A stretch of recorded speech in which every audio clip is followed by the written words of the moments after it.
महायुतीचे साताऱ्याचे उमेदवार उदयनराजे भोसले यांनी शरद पवारांवर अतिशय परखड शब्दात टीका केली आहे। शरद पवारांच्या पक्षाचं अस्तित्व आता केवळ 2 ते 3 जिल्ह्यांपर्यंत उरलंय, त्यामुळे त्यांच्याकडे भरपूर वेळ आहे आणि म्हणूनच त्यांनी आपल्या मतदारसंघावरती फोकस करायचं ठरवलंय, असं उदयनराजे म्हणाले। यशवंतराव चव्हाण तुमचे मानस पिता होते, तुम्ही स्वतः पद्मविभूषण घेऊन मोकळे झालात, मग यशवंतरावांना भारतरत्न का दिलं नाही? चव्हाण यांना भारतरत्न देण्यासंदर्भात आपलं नरेंद्र मोदी यांच्याशी बोलणं झालंय, त्यांना आम्ही भारतरत्न देणारच असा निर्धार देखील उदयनराजेंनी व्यक्त केलाय। संपूर्ण महाराष्ट्राचं संपूर्ण देशाचं ज्या लोकसभा मतदारसंघावर लक्ष आहे त्या सातारा जिल्हा लोकसभा मतदारसंघामध्ये आपण आहोत।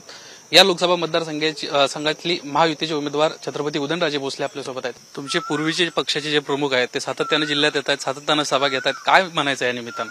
नाही, आता त्यांचं पण नाइलाज आहे ना, कारण की कोकणात आता कोण नाहीये, खानदेशमध्ये नाही, विदर्भात नाही, मराठवाड्यात नाही, आता पश्चिम महाराष्ट्रातच, आणि ते सुद्धा अख्खेच पश्चिम महाराष्ट्र नाही, 1-2-3 जिल्हे म्हणजे ते तर, त्यामुळे त्यांना भरपूर वेळ त्यांच्याकडे असल्यामुळं ते त्यांनी आता माझ्या ह्याच्यात तर 4 त्यांनी सभा दिल्यात। शेवटी व्यक्ती स्वातंत्र्य 4 काय 40, आता भरपूर वेळ आहे म्हणल्यानंतर कोपरा सभा घ्यायच्या तर त्या सुद्धा ते घेऊ शकतात। मधल्या काळामध्ये आरक्षणाची लढाई राज्यभरामध्ये मोठ्या प्रमाणात तीव्र होती, अशा वेळी तुमचं मत प्रामुख्याने विचारात घेतलं जायचं, अनेक वेळा तुमच्याकडे सल्ला मसलत होत होती। आता पुन्हा एकदा त्यानंतर प्रामुख्याने जातीनिहाय जनगणनेची मागणी जी आहे ती जोर धरू लागली राज्यामध्ये।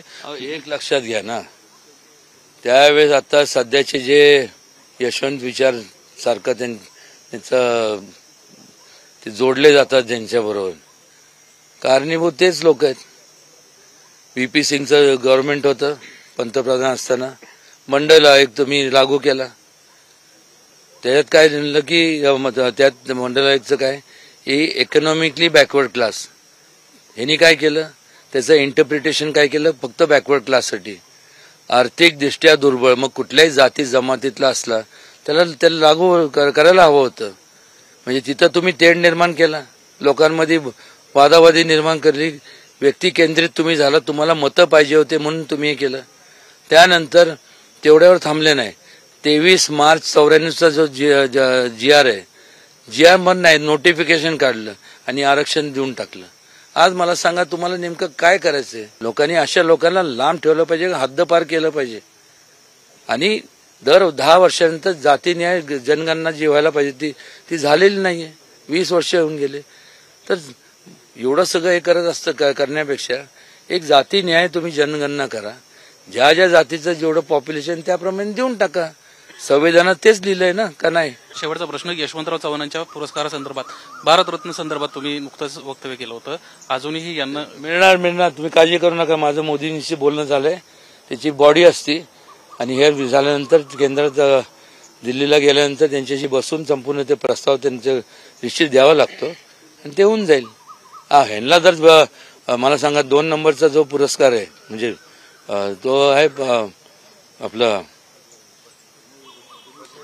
पद्मविभूषण आणि मग त्यानंतर पद्मभूषण, त्यांना जर पद्मविभूषण तर ह्यांना भारतरत्न आम्ही देणार।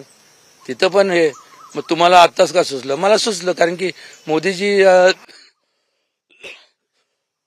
सातारा जिल्ह्यात आले आणि ते सुद्धा यशवंतराव चव्हाणांच्या कर्मभूमीत झाले। आम्हाला सुचलं, तरी तुम्हाला सुचलं का? मानस पित्याबद्दल काय सुचलं का? नाही सुचलं, तुम्ही आपलं घेऊन मोकळे झाला, मानस पित्याला विसरून गेला।